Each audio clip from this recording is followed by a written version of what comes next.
కామారెడ్డి జిల్లా బాన్సువాడ ప్రభుత్వ ఆసుపత్రిలో 3 ఏళ్ల బాలుడు మృతి చెందాడు. పెదకొడగల్ మండలం గాడేపల్లికి చెందిన కృష్ణవేడి శంకర్ 3 ఏళ్ల కుమారుడు హేమంత్కు జ్వరం రాగా ప్రభుత్వ ఆసుపత్రికి తీసుకొచ్చారు. కాగా వైద్యుల నిర్లక్ష్యం వల్లే హేమంత్ మృతి చెందాడని తల్లిదండ్రులు ఆరోపించారు. బీజేపీ నాయకులు ఆసుపత్రి సూపరింటెండెంట్ విజయలక్ష్మికి ఫిర్యాదు చేశారు.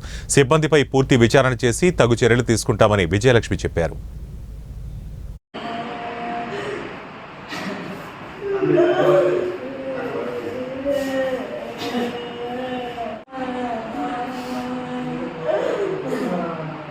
నిన్న అడ్మిట్ చేసినాం సార్.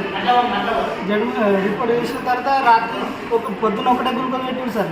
మధ్యాహ్నం నుంచి ఎన్నిసార్లు చెప్పినా పట్టించుకోలేదు సార్. మరి రాత్రి 2 ఇంజక్షన్లు ఇచ్చారు అంతే.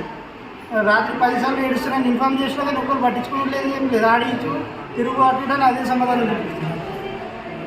ఇక మా అంతట్లో వాళ్ళతో కాలేదు, మేము వెళ్ళిపోతాం మేడం అంటే మీ ఇష్టం ఉంటే వెళ్ళిపోలేదు లేదన్నారు. అయితే మేము బయట తీసుకొని అడ్మిట్ చేసేలోపు ఆయన హుషారు లేదు, అయిపోయింది, ఏం తీసుకొచ్చి గవర్నమెంట్ హాస్పిటల్లో చెక్ చేసుకోవడానికి అంతే సార్. అది కాటేపల్లి బాబుకు నిమోనియా వచ్చిందని పొద్దున వచ్చింది. నిన్న 11 గంటలకు అయితే జాయిన్ చేసుకున్నాక ఒకటే గ్లూకోజ్ పెట్టిరు అంతే. సిరప్ ఇవ్వలే, ఏమి ఇవ్వలే. బాబుకు హెల్త్ బాగాలేదంటే మీమా మీరా అన్నారు.